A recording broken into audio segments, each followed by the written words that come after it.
bem, vamos começar então com o nosso informativo para esta semana, de 4 a 8 de agosto. Vamos ver aqui as principais notícias para esta semana.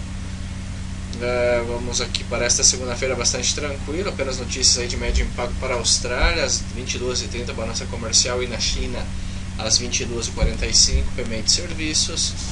Na terça-feira temos aí a 1h30 AM, horário de Brasília, taxas de juros do Banco Central australiano. Na Inglaterra, 5h30 PMI de serviços. Nos Estados Unidos, às 11 horas, índice não industrial. E na Nova Zelândia, às 19h45, novos postos de trabalho. Na quarta-feira, temos aqui às 5h30 AM, produção de manufaturados mensalmente para a Inglaterra. No Brasil, temos vendas de automóveis mensal. E às 22h30, novos postos de trabalho para a Austrália.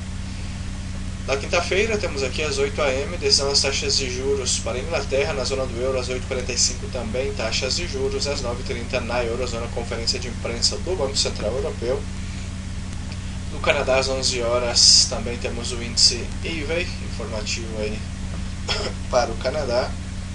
E às 23h, balança comercial chinesa. E fechando a semana, na sexta-feira, temos às 13h30, coletiva de imprensa do Banco Central japonês. No Brasil, às 9h, IPC anual, às 9h30 no Canadá, novos postos de trabalho, e fechando a semana às 22h30, IPC da China anual. Estas as principais notícias para esta semana. Muito bem, vamos começar aqui então com o nosso informativo semanal para índices bursáteis, válido para esta semana de 4 a 8 de agosto de 2014, começando aqui com o Standard & Poor's. Standard & Poor's, apesar dessas fortes correções dos últimos dias, vemos pelo gráfico mensal que a correção ainda é muito ordenada, o que significa que a tendência a longo prazo ainda é totalmente altista. Aqui já cumpriria com a condição de formação do pivô. Veremos se vai executar aí nessas próximas semanas ou se virão correções um pouco mais profundas. No semanal vemos que a correção realmente foi forte, tem um pouco mais de espaço, poderia cair até os 1.887 pontos. No diário está respeitando esse suporte. O ideal seria, para buscar uma venda, um seguinte topo descendente, um pivôzinho de baixo no diário. Poderíamos pensar em alguma venda por aqui.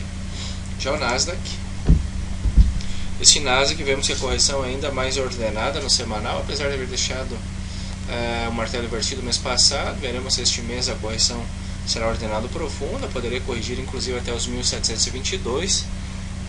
E ainda assim a correção seria ordenada. Já no semanal também apresenta um golfo de baixo, um shakeout, porém muito ordenada ainda essa correção.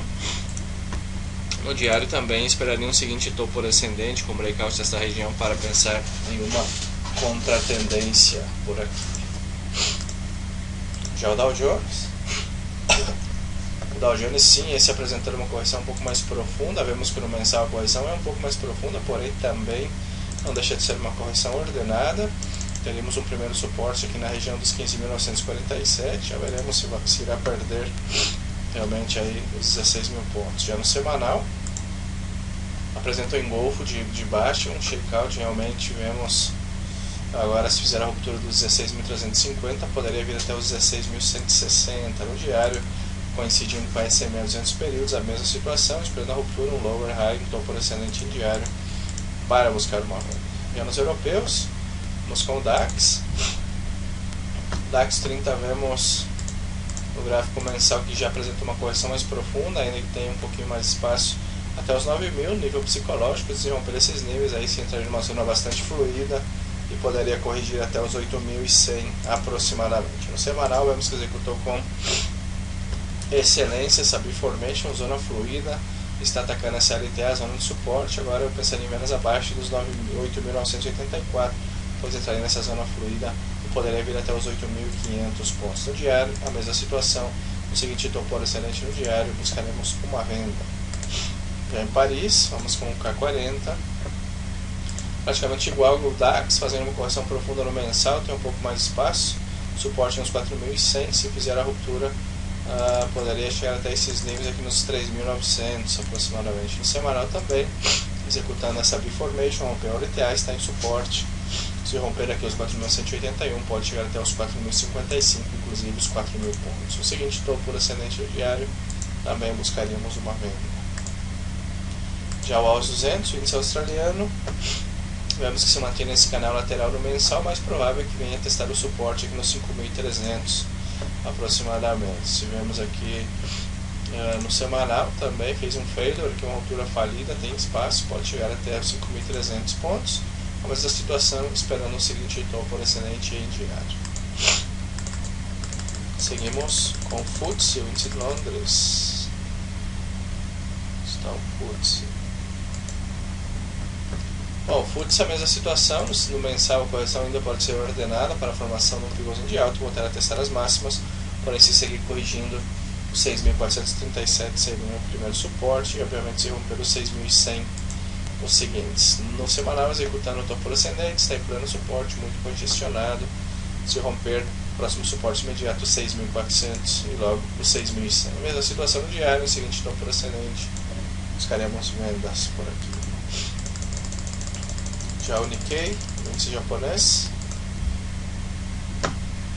vemos que no mensal tentando confirmar a ruptura aqui dessa região, o repique já profundo e mais provável que volte a testar os 16.300, não sei se virá de maneira vertical, poderia apresentar um mínimo maior ou uma consolidação altista no meio do caminho. Vemos que no semanal deixando o martelo invertido, grande paviozão, failure, pode corrigir numa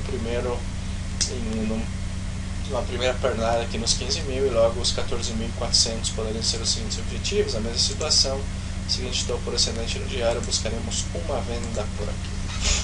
Muito bem, esse é o nosso informativo semanal para índices bursáteis. Sou o João Glaszuchinski, um abraço e fiquem com Deus. Bye bye.